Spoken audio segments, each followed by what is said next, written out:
Hola, hola, ¿cómo les va? Buenas noches a todos, bienvenidos a Escudería Carburando. Ponemos primera para un nuevo fin de semana de automovilismo. Ya arrancó la Fórmula 1 en Hungría con la participación de Franco Colapinto, pero también tendremos actividad nacional. ¿Cómo andamos, Juli? ¿Cómo andas, Leo? ¿Todo bien? Buenas noches. Con ganas de analizar, ¿no?, lo que fue este viernes para Franco Colapinto, que si uno mira el resultado final, obviamente te queda con gusto a poco, pero si vamos al detalle, que es lo que vamos a hacer acá en Escudería Carburando, podemos decir que fue un buen viernes. Sí, vamos a analizar a fondo lo de Colapinto, pero también nos vamos a meter en uno de los temas de la actualidad, ¿no? ¿Qué pasa con el futuro del Autódromo de Buenos Aires, las obras, la reunión que hubo en las últimas horas con la Secretaría de Deporte de la Ciudad de Buenos Aires y las categorías que habitualmente, tanto zonal como nacionales, corren en el Autódromo de Buenos Aires, la comunicación y también qué piensan las categorías zonales y nacionales respecto de lo que se le viene al Autódromo de Buenos Aires, que será una modernización, bienvenida sea, pero que abre un debate respecto a los dibujos y las configuraciones que quedarán en el futuro. Exacto. Bueno, ponemos primera. ¿Arrancamos? Dale. Bueno, decías vos recién, ha sido un viernes difícil para el equipo Alpine, último Colapinto y penúltimo Pierre Gasly.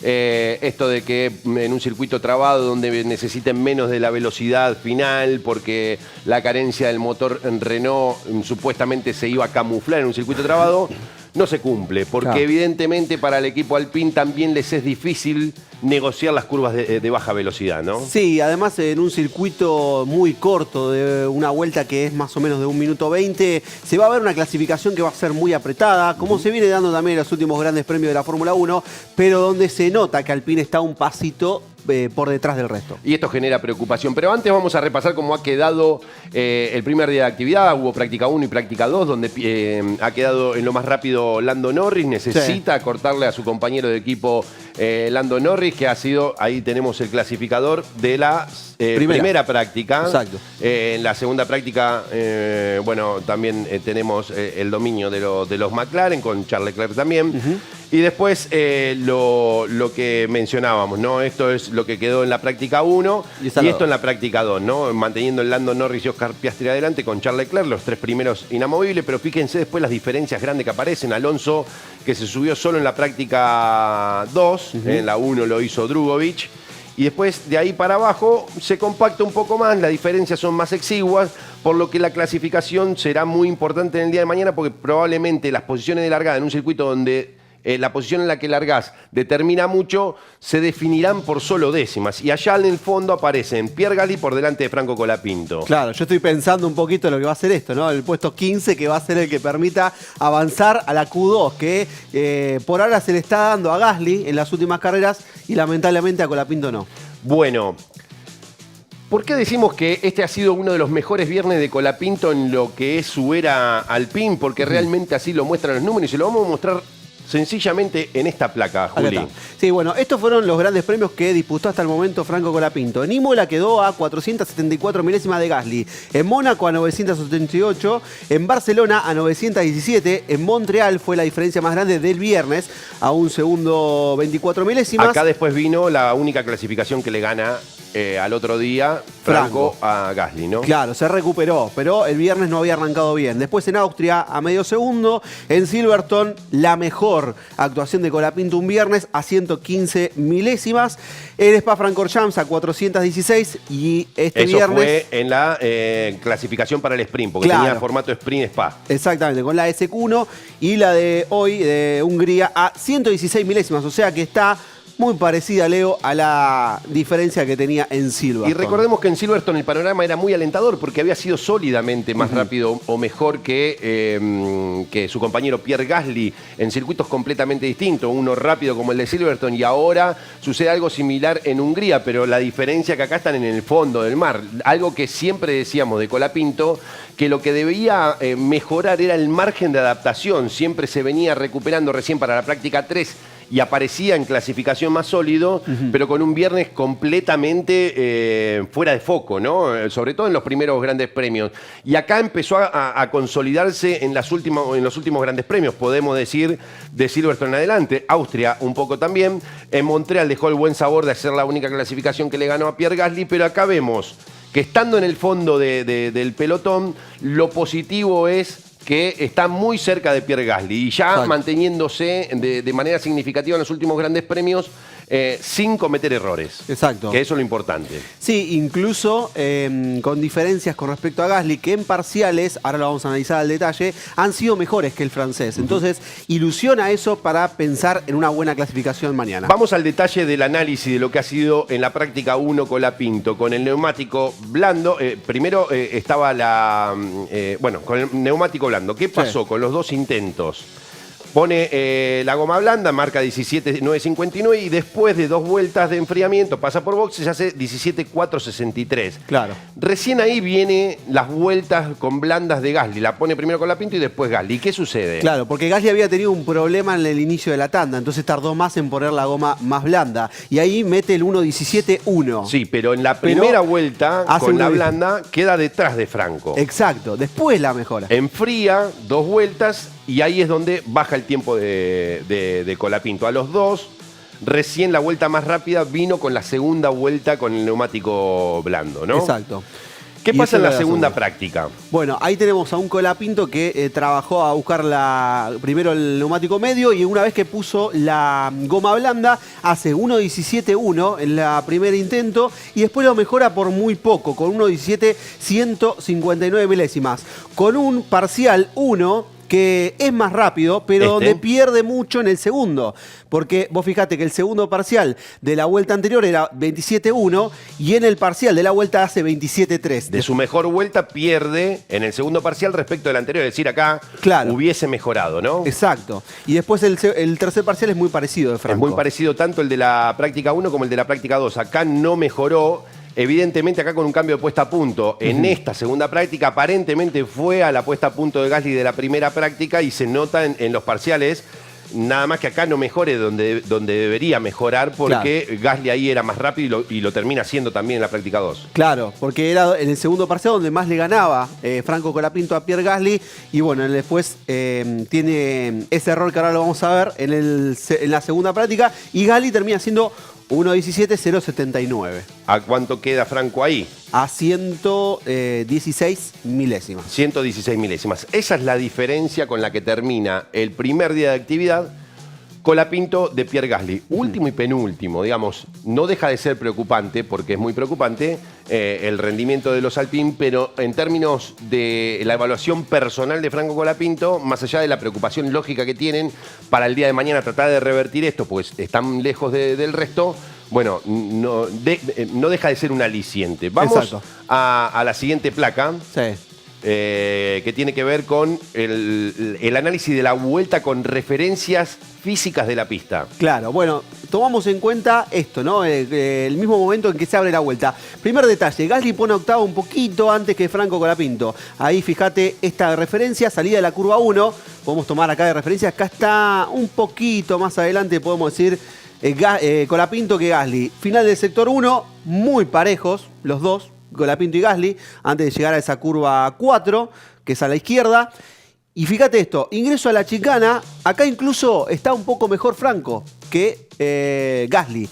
Y después de la chicana se va a venir el sector donde más pierde. Hasta acá viene, incluso en el delta, y después lo vamos a ver, Franco está por delante de Gasly, fíjense que están en las referencias, están prácticamente empatados. Salen de la chicana y acá empieza a aparecer la diferencia donde Franco, en esta imagen que se va a venir ahora, hasta acá antes de la curva 8 están iguales, pero cuando van a la curva 8, en el tránsito siguen estando prácticamente iguales y a la salida, miren el volante, los dos están con el mismo ángulo de volante, vamos a la siguiente placa y acá está la diferencia. Fíjense, Gasly sigue dándole volante, pero Franco, no sé si es por una cuestión de que él siente que va a chocarse el piano y quiere corregir para que no lo desacomode, o realmente lo desacomoda, o está perdiendo la cola, pero hace una corrección, que acá se ve enderezando el volante cuando Gasly todavía está doblando. En la siguiente imagen se ve mucho peor porque hay un contravolanteo, que esto le provoca a Franco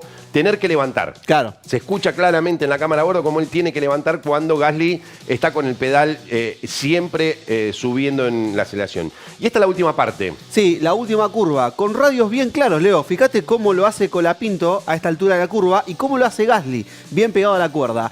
Lo mismo en la última curva, donde se ve algo parecido a la curva anterior, con mucho contravolante de Franco Colapinto y una maniobra mucho más certera de Gasly, que la hace en una sola maniobra. Sí, hay una corrección que está antes en el... Bueno, esta última placa se fue rápido, pero esta última placa te deja ver clarísimo esa pequeña diferencia de 116. Ponela que quiero mostrarlo, porque a veces uno habla de 116 milésimas. ¿Cuánto es? Claro, acá. Esa es la diferencia. O sea, Gasly está arriba de la línea de meta y es de la línea al cajón, al primer cajón. Es prácticamente nada.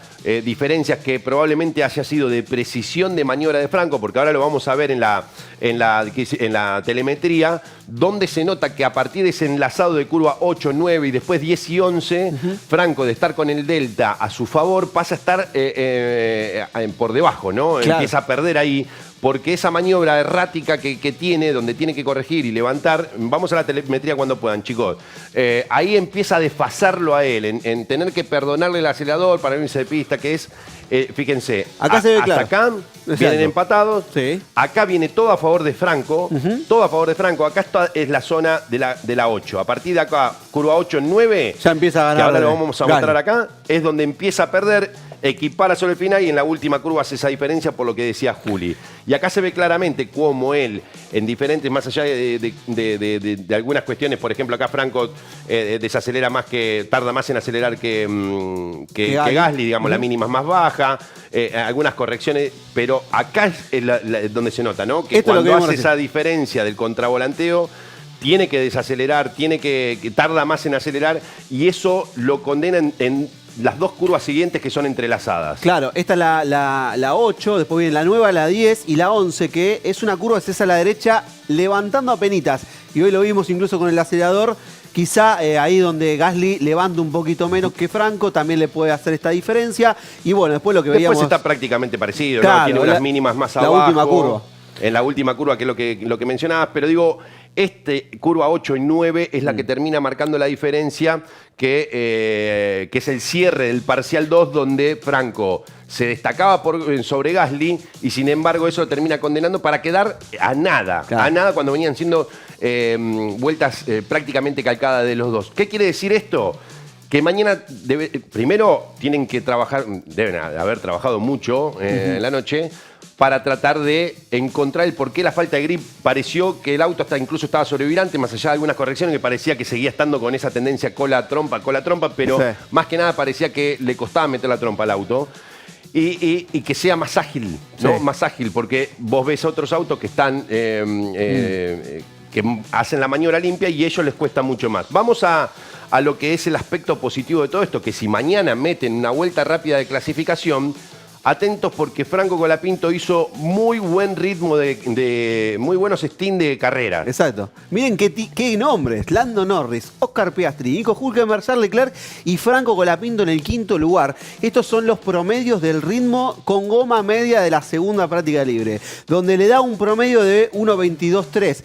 Franco hizo vuelta de 22.0, incluso de 21.9 también, mejorándolo, y se mantenía ahí, 21.3, 21.4, 21.5, 22.5, perdón, mientras que Gasly estaba por arriba del 22.7, 22.9. ¿Qué quiere decir esto? Que si mañana se ilumina y puede ser o puede tener que se le alineen todos los planetas, porque lo que le está faltando es terminar de hilvanar todo en el momento de la clasificación y Franco logra meterse, porque el Alpine, si hay algo que ha demostrado, que a medida que avanza de cortes clasificatorios empieza a encontrar su mejor versión, de la mano siempre de Gasly. Todavía no lo hemos podido ver de la mano de Colapinto, que pueda meter esa vuelta que le permita seguir avanzando y que si se mete en una hoy pensamos en una situación milagrosa de que se pueda meter, porque viendo lo último, anteúltimo, tienen que revertirlo, pero lo han hecho.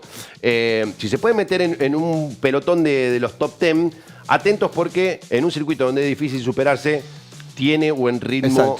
Franco Colapinto está dentro de los 5 mejores en el stint de promedio de velocidad. Me quedo con lo mejor y con ese segundo parcial que, si bien tuvo ese pequeño error en la curva 8, después fue bueno. Si sale una gran vuelta, está para quedar por delante de Gasly. Insistimos, ¿es pobre? Es muy pobre. Están últimos y penúltimos. El Alpine sigue siendo un auto precario a esta altura, en una categoría cada vez más ajustada, con menos diferencias y cada vez más competitiva, en un año en el que de acá en adelante no habrá actualizaciones técnicas.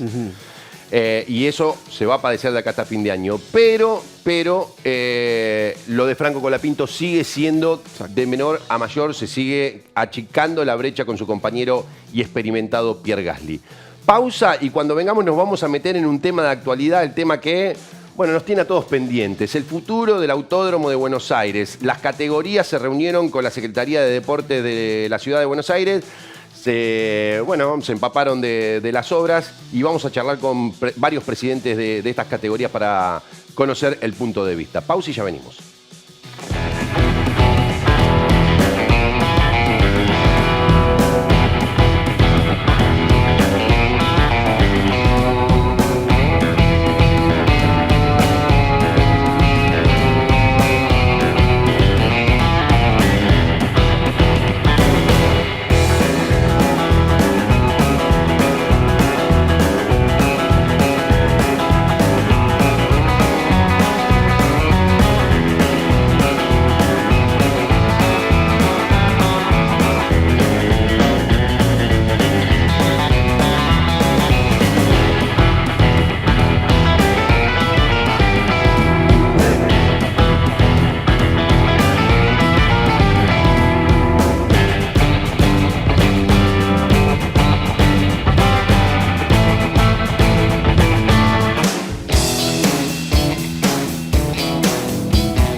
Arrancamos este segundo bloque de Escudería Carburando con un poco de color del turismo carretera, que está a una semana de su fecha especial en el Villicún, que tiene un programa especial, ¿no?, en cuanto a su reglamento deportivo. Claro, exacto, con algunas modificaciones con respecto al año pasado, con boxes cerrados, por ejemplo, con una carrera más larga de 50 vueltas, que puede generar mucha expectativa para el próximo finde. Bueno, nos metemos en el tema de las últimas 2 semanas, desde que se hizo el anuncio del Autódromo de Buenos Aires y su remodelación, más el anuncio del regreso de MotoGP al Coliseo porteño. Bueno, se abrió un debate muy grande respecto de las obras del Autódromo porteño. Esta semana, después de ese debate y de mucha manifestación popular respecto a estar en contra de la destrucción de partes históricas o de circuitos históricos, bueno, se hizo una reunión de parte de la Secretaría de Deportes de la Ciudad de Buenos Aires con más de 20 categorías nacionales y zonales que corren en el Autódromo de Buenos Aires para explicarle parte del proyecto y cómo son los pasos a seguir.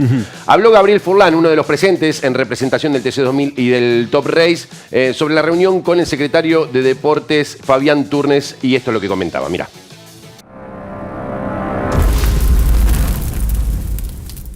La reunión fue para explicarnos a todos el proceso que se llevó a cabo en los últimos casi un año, 9, 10 meses, que ha seguido el gobierno de la ciudad con Europa, digamos, con las empresas que se dedican a este tema de construcción de autódromos, y después finalmente con la FIA, que es la que está... la FIA y también la gente del motociclismo, que es con la que están en tratativas. A mí me pareció lógico, yo, más allá de personas que no están tan de acuerdo con la modificación de algún sector de la pista o con la pérdida de lugares tradicionales del autódromo,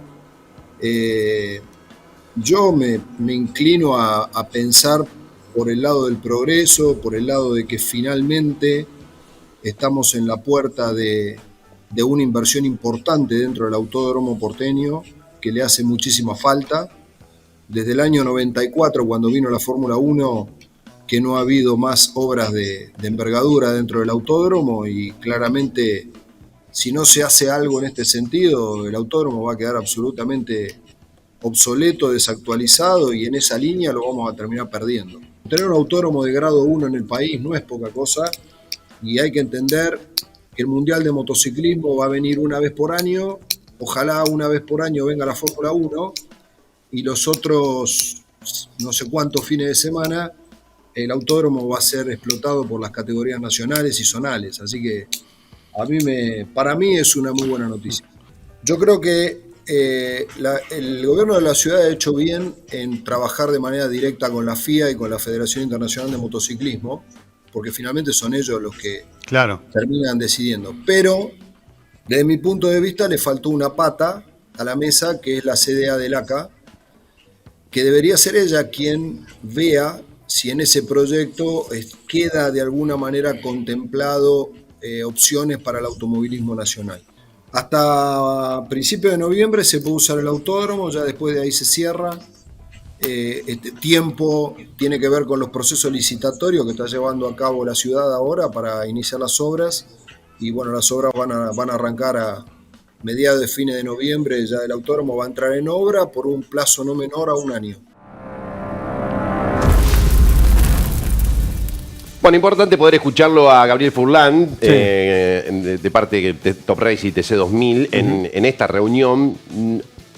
Viendo del lado optimista la renovación, creo que en esto coincidimos absolutamente todos de que es necesaria una renovación, una modernización del Autódromo de Buenos Aires. Creo que el foco después pasó a ser, después del impacto y de la buena noticia de recibir MotoGP más la modernización del autódromo, empezar a ver en profundidad de qué se trata el proyecto y si gustan o no gusta el diseño de los circuitos y la eliminación de circuitos históricos o la afectación a circuitos históricos como es el 12, que ya no volverá a ser lo mismo. Claro. Y ese ya es un punto aparte, ¿no? Claro, porque además el circuito que presentó la empresa constructora de Germán Tilke, si bien está pendiente, como decía Felipe Magoff, la reunión de la comisión de la FIA en septiembre, es el plano que ya está aprobado también para FIM, para el MotoGP, que va a venir en marzo del 2027, y con la otra modificación que sería a futuro para la Fórmula 1. Bien, un motódromo, como muchos le dicen, porque en principio apunta a MotoGP y se verá si a futuro puede venir la Fórmula 1, una vez que se tenga un circuito, después sí se puede ir a buscar la Fórmula 1, eso es lo que dice Felipe Magoff. Lo cierto es que no ha generado gran agrado en la opinión del público y del medio respecto a el atractivo de los circuitos que nos han presentado. Queremos abrir el juego, queremos conocer también las opiniones de justamente quienes estuvieron presentes, algunos de los que estuvieron presentes en la reunión de esta semana con la Secretaría de Deporte de la Ciudad de Buenos Aires. Los saludamos a Adrián Sciossi, presidente del Procar 4000, a Osvaldo Díez, presidente también del Turismo Internacional, a Fernando García, presidente de la Fórmula 5 Metropolitana, y también a Miguel Ángel Gurrieri, presidente del Turismo Zonal Pista. Chicos, ¿cómo les va? Buenas tardes, buenas noches. Gracias por estar ahí. Vamos a tratar de ordenar la charla como podamos, pero bueno, la idea es conocer un poco cómo han tomado esta reunión y también su opinión respecto de lo que conocieron. Voy a arrancar con el que se ve que la está pasando un poquitito mejor, que es Adrián Sciossi, que bueno, ha estado de vacaciones, estuvo presente, pero sí, también le toca una parte que es el circuito número 12, uno de los circuitos que también ha utilizado el Procar 4000. ¿Cómo estás, Adrián? Un gusto saludarte, gracias por estar ahí. ¿Cómo tomaste toda esta cuestión? ¿Cómo estás, Leo? ¿Cómo están todos los chicos del equipo? Coincido, creo que totalmente con Gabriel, con todo lo que ha dicho y ha manifestado. Yo creo que el Procar es una categoría que normalmente siempre corre en Buenos Aires y estamos más que calificados para saber cada cosita que hay que modificar del autódromo. Y celebro puntualmente todo tipo de inversión en nuestras casas, que son los autódromos. Mi casa, que es el Galvez, que tenga en breve toda esta modificación, la verdad que para mí es excelente. Pero bueno, ojalá el Chino Turnes tenga la visión de convocar al turismo de carretera, que es la mejor categoría del país, y representando a todas las categorías que la CTC representa, como también a la gente de la CDA, ¿no? Para que piensen cuando se vaya a MotoGP, que no sea un motódromo y que todas las categorías que normalmente corremos en Buenos Aires tengamos circuitos para hacerlo.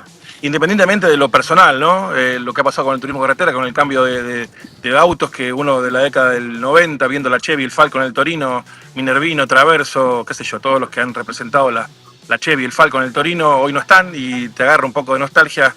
Yo creo que todo cambio viene bien y en este caso el autódromo, como dijo Gabriel, desde el año 94 no se hace nada y celebro esto porque, bueno, si no quedamos siempre relegados y quienes compiten continuamente en el Galvez, esto le va a venir más que bien. Pero bueno, pensemos en que haya circuitos alternativos, como siempre se destacó el Galvez, para poder correr categorías chicas, medianas, grandes, y ojalá lo puedan hacer, ¿no? Independientemente de que como hincha de Chevrolet, fanático de la marca, van a tratar, creo que la 15 la sacan, hay cosas que, bueno, el emblemático circuito 12, que tan histórico es, pero bueno, hay que ayornarse al cambio y yo creo que pensemos en la inversión, pensemos en que vamos a tener un autódromo netamente nuevo, con cosas diseñadas por la FIA y eso es realmente muy importante. Bien, le quiero preguntar a Osvaldo Díez, presente en la reunión de esta semana. Osvaldo, bueno, contanos un poco cómo se ha dado la charla, ¿no? Con Turnes, con todos los presidentes de las categorías que habitualmente corren en el autódromo, cómo lo han tomado ustedes esta reunión. Mira, ante todo, buenas tardes. Lo hemos tomado muy bien, yo por lo menos en mi caso, la gente, me evacuaron dudas que yo tenía con respecto al funcionamiento. La evolución y el cambio siempre involucra crisis. Está el que va a estar de acuerdo, el que no está de acuerdo. Para mí han contratado a un número 1 para diseñar el autódromo. El 12, por lo que yo vi, quedó bastante petado. Salotto está, no tiene la S, modificaron Ascari, pero bueno, hay que hacer la modificación. Desde el año 94 no se pone un peso en el autódromo, es nuestro coliseo del automovilismo y no es posible que el mejor autódromo que tengamos esté en Termas y no en Buenos Aires, donde tenemos una plaza hotelera para recibir internacionales y demás. La Fórmula 1 no lo presentaron como algo inmediato, lo han presentado a futuro. Yo creo que van a hacer el MotoGP, se van a sentar ahí y luego seguirán con la Fórmula 1. Yo estoy de acuerdo que había que modernizarlo, tenemos que entrar en la sintonía de los autódromos mundiales y nos tendremos que adecuar a lo que viene y ojalá, como ahí manifestó también Adrián, se lo manifesté yo a Turnes, le dije que necesitábamos más nexo entre la conducción del autódromo y los zonales, que nos sentíamos bastante excluidos y que el futuro de gran modernización no nos dejara más afuera. Dijeron que no, que nos tienen totalmente en consideración, que va a cambiar y va a ser mejor, así que hay que esperar que todo se dé. Yo creo que se va a dar, la inversión está, los contratos están, sé que está contratado el MotoGP para el 27, 28, 29 y 30. Así que ya el contrato lo tiene firmado. Me imagino que debe ser positivo. Miguel Ángel Gurrieri, presidente del Turismo Zonal Pista, ¿por dónde pasa el común denominador de la preocupación de las categorías zonales cuando pudieron reunirse con Turnes y manifestarle el punto de vista de ustedes? No solo de la actualidad, de cómo se arma un calendario para el Autódromo de Buenos Aires, casi todos ustedes corren el campeonato completo ahí en el autódromo, sino también de la obra que se va a hacer y los circuitos que les va a quedar a ustedes, que son las categorías que corren todo el año en el autódromo. Bueno, mira, la preocupación creo que es la misma que la de todos. Es saber que se va a terminar la obra, que vamos a tener circuitos alternativos para las categorías zonales, para las categorías nacionales. Básicamente es eso, como decían un poquito los muchachos, la preocupación pasa por poder tener una buena relación con la gente del autódromo, que nos incluyan en la actividad del año, que es lo que necesitamos, estar presentes. Todas las categorías quieren correr en Buenos Aires, no debe haber una que no quiera estar ahí. Y eso es la preocupación, es el día a día. Este año fue un año complejo para poder tomar decisiones de dónde ir a correr. Se nos ve complicado el año que viene, con el autódromo sin actividad. Se nos ve muy, muy complicado para la mayoría de los zonales. Y creo que ese es el tema a solucionar y ver cómo lo podemos manejar. Yo tengo alguna idea para plantearle también a la gente del autódromo, mientras ellos estén sin actividad, poder llegar a hacer algo, dependiendo si nos dejan proyectar algo nosotros, mientras vayan haciendo las obras en algún rincón del autódromo poder llegar a hacer algo.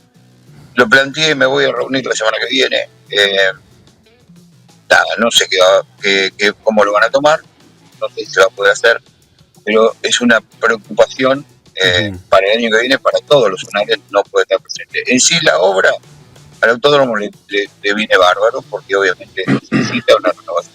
Pero bueno, es más o menos eso lo que a mí me pareció más preocupante.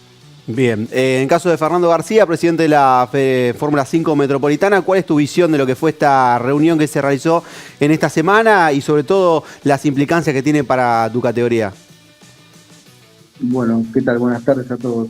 Lo mismo que decían un poco los chicos, yo valoro y destaco que nos hayan convocado. Sí, es importante decir que fue una convocatoria para informativa, ¿no? O sea, no consultiva. Y tampoco yo me considero, y creo que los chicos tampoco, en condiciones de opinar desde lo técnico. Es un proyecto ya empaquetado, nos contaron el antes y cómo sigue. Y la verdad que a mí personalmente me lo vendieron bien desde el lugar que se nota que han hecho el debido proceso. Y estoy hablando en cuanto al proceso de qué cosas tienen que hacer. Después, el tema, la historia, los objetivos, si nos gusta o no nos gusta, cómo queda el circuito, creo que es una discusión que va a ser difícil que nos pongamos de acuerdo, porque vas a encontrar personas que lo valoran más y otras menos. Sí es importante que nos hayan convocado. Y bueno, nada, particularmente nosotros, nuestra categoría, nos va a servir el circuito corto de estos trazados que han hecho. Y quizás de lo primero que comunicaron cuando fue la convocatoria en el autódromo, que dijeron que quedaba solo esto, a lo que fueron armando después en los días siguientes, la verdad que a nosotros, por lo menos el circuito corto como categoría, nos va a servir. Pero bueno, creo que siempre se puede mejorar. Yo de todas formas estoy de acuerdo con el proyecto, con la renovación. El circuito necesita ahora, porque más allá del asfaltado que hicieron, que la verdad que tampoco fue una gran virtud como terminó. Nada, creo que estuvo bien la reunión. La verdad que la reunión se basó en dos partes. Una parte donde nos informaron y otra parte donde todos estamos de acuerdo en que tenemos que mejorar en la gestión, en la comunicación entre el autódromo y la categoría, porque la verdad que se hace muy difícil.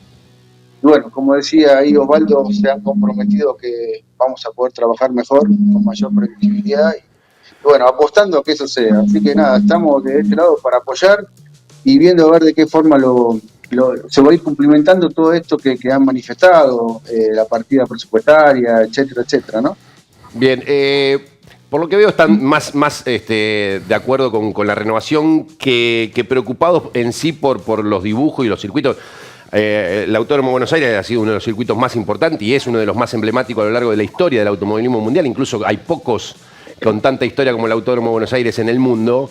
Que se eliminen circuitos y sectores, curvas clásicas, que se modifique un circuito como el 12. ¿Creen que ustedes eso pasa a un segundo plano teniendo en cuenta lo importante que va a ser la modernización del autódromo, o a alguno de ustedes sí les preocupa que por ahí quede un trazado un poco con pocas emociones, ¿no? Cuando uno lo repasa y ve de tantas carreras, uno sabe qué curvas pueden ser interesantes, qué curvas no. ¿Qué les parece en ese sentido? Adri, si querés te doy la palabra a vos. También incluye el 12, ustedes han corrido en el 12, corren en el 12, ya sin la S del Ciervo el 12 no va a ser el mismo de lo que era. Llegando a Saloto con menos velocidad, con un Ascari que va a ser distinto, con una parte del autódromo moderno y uno de la vieja y una segunda mitad del circuito de la vieja era. Bueno, nada, conocer un poquitito también desde ese lado qué análisis hacen del proyecto. Por eso que hay que estratégicamente, Leo, planificarlo como corresponde, ya que esta decisión un poco depende mucho del presente de cada categoría. Yo creo que los chicos de la Fórmula 5 no van a poder correr nunca en el 12 porque no es un circuito para ellos.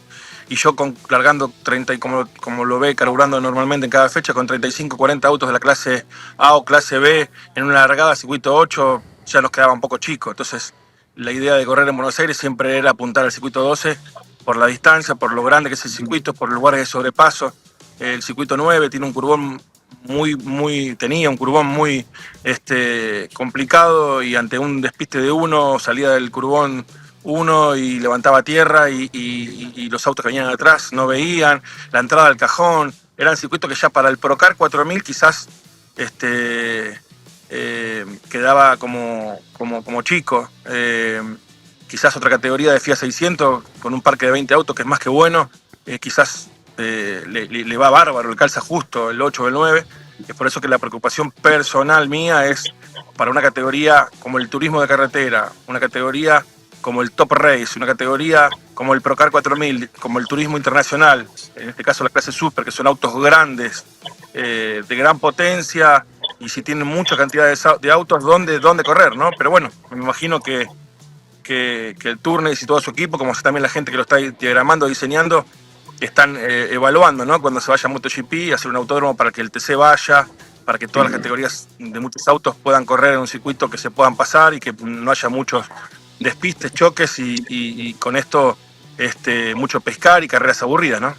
Osvaldo, dentro de lo que vos palpitaste en la reunión, ¿crees que ellos han recibido un poco lo que es el termómetro popular de cómo se ha recibido el proyecto ¿Y crees que hay algún margen para que ellos puedan replantear de algún modo el dibujo que se ha presentado? ¿O crees que este es el proyecto definitivo que se terminará concretando?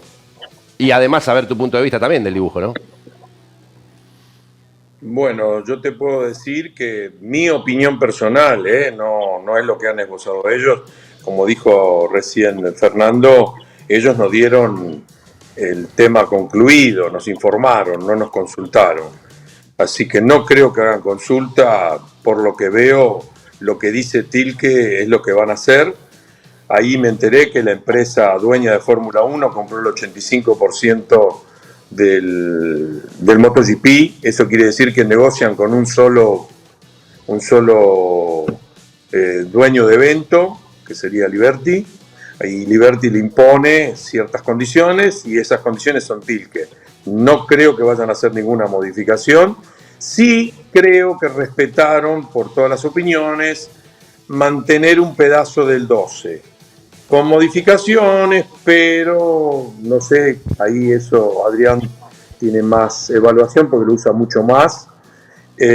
Si las modificaciones le van a realmente dar un resultado muy distinto a lo que hoy tiene el 12. Me imagino que va a incidir. Pero que vayan a modificar, si me preguntás, no. Bien. No los vi con ese entusiasmo ni con esa apertura. Bien, Miguel, y ya para la parte final, ¿cuánto preocupa el armado del calendario de acá a fin de año? Porque le han cambiado también las reglas de juego a lo largo de toda esta temporada, ¿no? Difícil para armar los calendarios de sus categorías. Tengo entendido también que a ellos les ha cambiado la regla de juego, porque por un momento les contaron a ustedes que la empresa que iba a hacer las obras era Dromo, y después tuvieron que, por la Fórmula 1 tuvieron que cambiar de constructora a ir con Tilke, y eso les ha cambiado los plazos de comienzo de obra a ellos.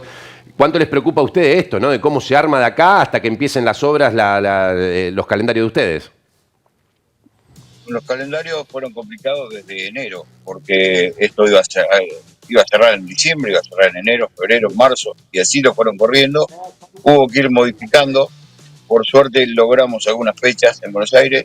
Creo que tenemos 2 fechas más por lo menos pendientes, si podemos hacerlas. Y sí preocupa porque obviamente te complica para poder programar algo que uno necesita tenerlo cerrado prácticamente a principio de año para tener resuelto el año completo. Así que, bueno, nada, a mí ya no me preocupa tanto este año, me preocupa el año que viene. Este año todos fuimos amoldándonos de alguna manera y sinceramente yo veo complicado el año que viene. Pero bueno, con respecto a lo que queda, fueron claros, que lo cierran en noviembre, fines de noviembre, y bueno, esperemos por el bien de todos que se termine la obra, que quede bien, que contemplen circuitos que dijeron que iba a haber varias variantes de circuitos, y también para las demás categorías. Esperemos que lo contemplen, que nos tengan en cuenta, que no sea solamente un comentario ahora que necesitan apoyo y después nos dejen un poco afuera. Esperemos que todo esto se solucione. Parecería que hay buena voluntad de parte del director, del autódromo, de Chino Turner también, así que esperemos que así sea y queremos apoyar, o sea, creo que todos queremos apoyar, que haya una renovación y que quede bien para todos, no solamente para MotoGP, para Fórmula 1, sino para que todo el automovilismo pueda ser partícipe de cualquier evento en Buenos Aires. Bien, sobre el final, ahora sí, Fer García, lo último, un poco confirmar esto, ¿no? Que nos llegaba como información. La idea, al principio era una empresa, la de Dromo, la de Jarno Zaffelli, la que iba a hacer la obra, y después le dijeron que a partir de junio tuvieron que cambiar a la de Germán Tilke, por eso es que se trastocaron los calendarios de las categorías. Sí, exacto. Fue casi, por lo menos lo manifestaron como que fue una imposición de la FIA, que le pusieron, o sea, tenés que ir con esta persona, si no iba a ser considerado nada. Y bueno, eso lo manifestaron, por eso hicieron un raconto desde el primer día con la empresa italiana, tal cual lo describiste vos, Leo, en la introducción que hiciste en el programa de radio, fue tal cual así. Y bueno, nada. Como decían los chicos, yo creo que tenemos que apoyar, sí, estar detrás, porque para que no quede nada, creo que está contemplado los requisitos, como bien comentaba Adrián, o sea, lo que yo necesito en la categoría nuestra es muy distinto a lo que usan ellos, y creo que está considerado, quizás le falte un poquito más trabajar en la parte del 12. Yo, la verdad, de las opciones que hay, no tengo otra opción que usar el corto. Y después nada, y después creo que nos vamos a ir adaptando, creo que hace bien, pero insisto, Leo, yo no estoy en condiciones de decir es la mejor opción porque fue esta, no es que había 3 opciones y nos dijeron cuál prefieren, o sea, fue informativa, como decía, y nada, se esbozaron el proceso que llevaron y por lo menos desde el punto de vista de la gestión, yo no vi nada que no, bueno, faltó tal cosa. Aparte tampoco tengo conocimiento, desconozco la norma FIA si efectivamente cumple. Entiendo también hay una cuestión presupuestaria, ¿no? A veces uno cuando quiere hacer modificaciones en su propia casa quiere hacer un montón de cosas, pero después se choca con la parte presupuestaria, ¿no? Que no es un tema menor. Así que nada, creo que como combo, creo que es satisfactorio y seguramente se pueda mejorar a futuro. Esperemos, por lo menos tuvieron la voluntad de convocarnos, así sea para informarnos. Dieron la cara, lo informaron, y nada, yo eso lo valoro particularmente.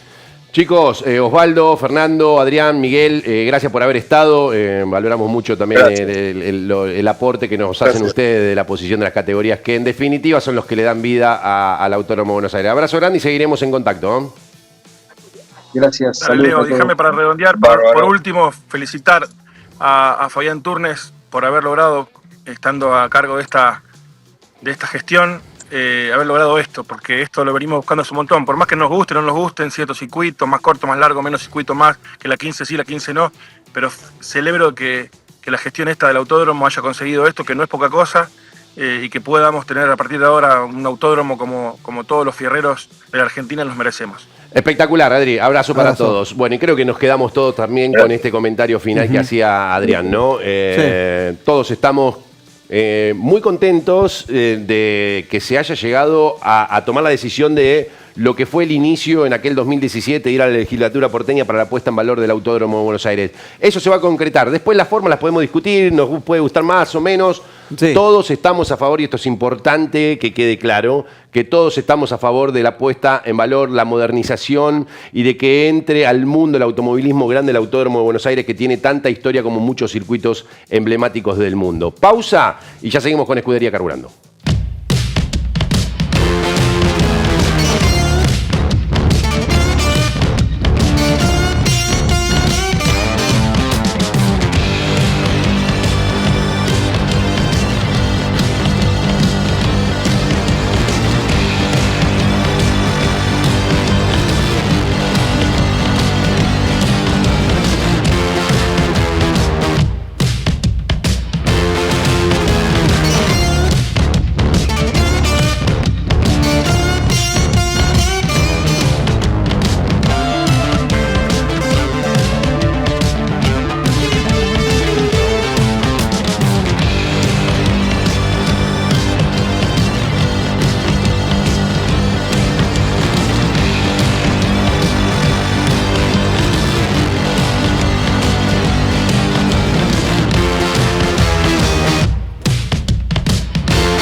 Bueno, tercer bloque de Escudería Carburando, momento de hablar de lo que va a ser la actividad del fin de semana más importante a nivel nacional. Sí, lo que será el TN APAT, que se presenta en el Autódromo de Oberá, en la provincia de Misiones, que bueno, ya tuvo este año visitas del TCR South America y del TC2000, así que un lindo circuito, como Oberá, que va a tener esta sexta fecha con un campeonato que tiene a Julián Santero como puntero y con 45 kilos de lastre. En el informe de Agustín Guagliardi, el Lobo, el famoso Lobo, te vas a enterar de no solo los antecedentes del turismo APAT en Oberá, sino también de la actualidad de este campeonato.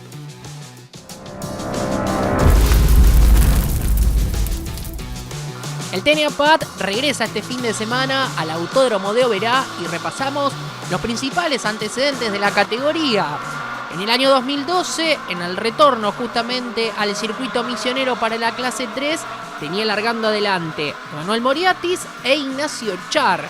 Rápidamente el piloto de Lanús tomaría entonces la punta de la competencia, pero Ignacio Char con el Seat León se pondría entonces por delante sobre el Mago y ex campeón de la categoría, y ahí se iba a meter también Pablo Piumetto, distintas obviamente marcas para el Ford, el caso del Focus de vieja generación y de nueva que tenía por ese entonces la marca del Óvalo. Y desde atrás se venía Esteban Tuero, que había sido uno de los protagonistas de la serie, pasaba primero entonces a Pitkin, luego lo superaba a Pisandelli para meterse en el segundo lugar. Moriatis, que perdía posiciones por excederse en la última curva, en la mitad de carrera, pero después sigue recuperando, pero igualmente Tuero tenía un auto mucho mejor, no le iba a alcanzar para lograr el triunfo al Mago de Lanús, sí al piloto del Citroën, Esteban Tuero, para llevarse la victoria en Oberá en la provincia de Misiones.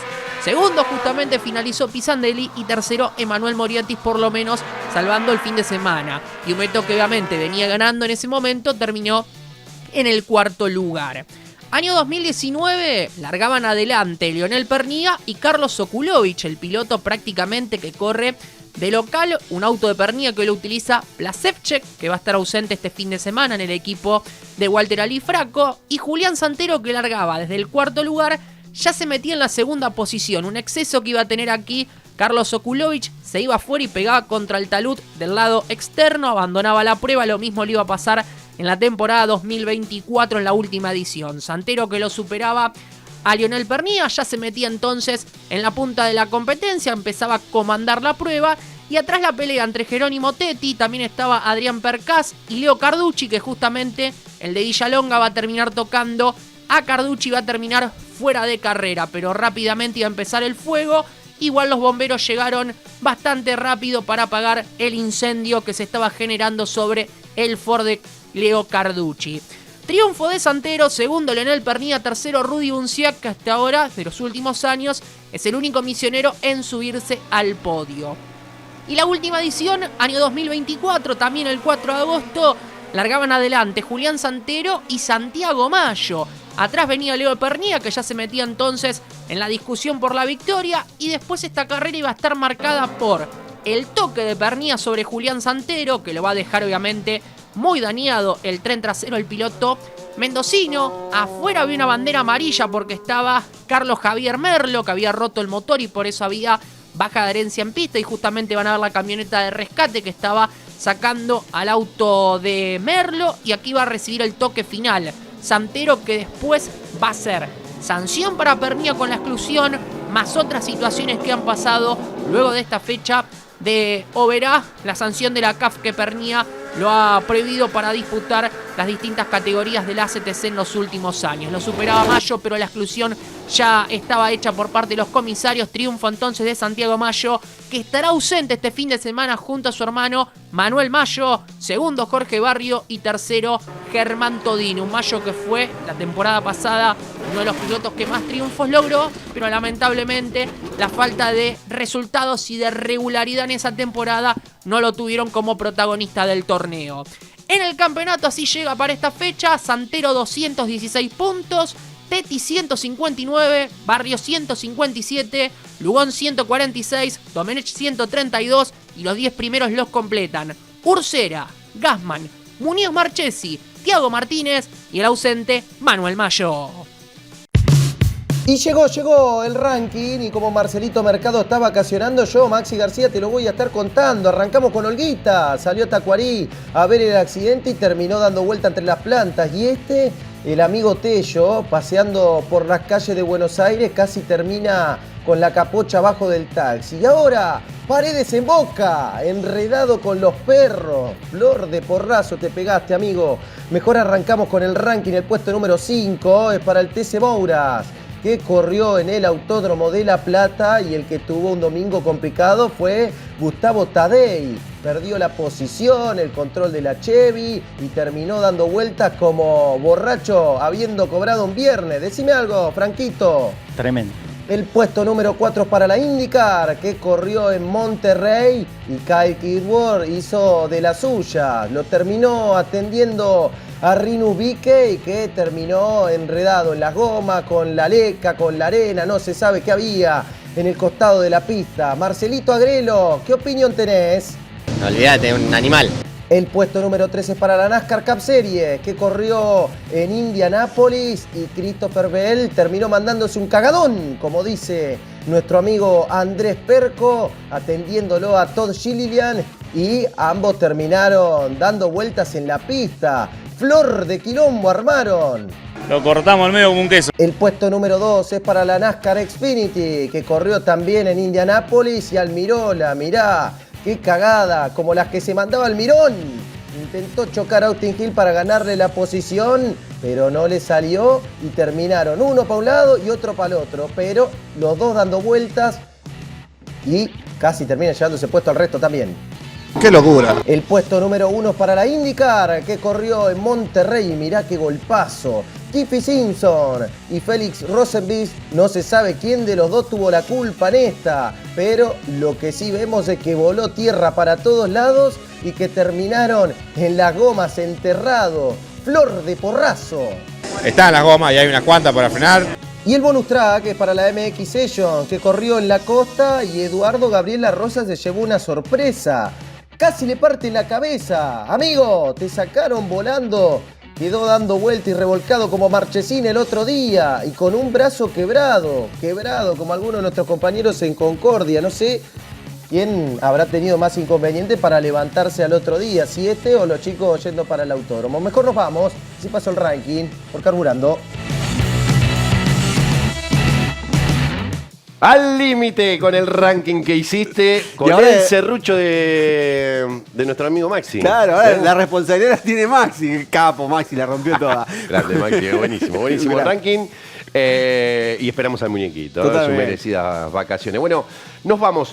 Este fin de semana tenemos a través de TIC Play, ¿no? Sí. Todas las alternativas de Franco Colapinto. Exacto. Mañana estamos a las 10:30 de la mañana por el canal de YouTube de Carburando, reaccionando a la clasificación. Y el domingo, 9:30 de la mañana por el canal de YouTube de TIC Sports. Los esperamos. Vamos, Franquito. Vamos. Vamos, Franquito. Nos vamos. Gracias por habernos acompañado. Nos reencontramos el próximo lunes con Escudería Carburando. Gracias. Chau, chau.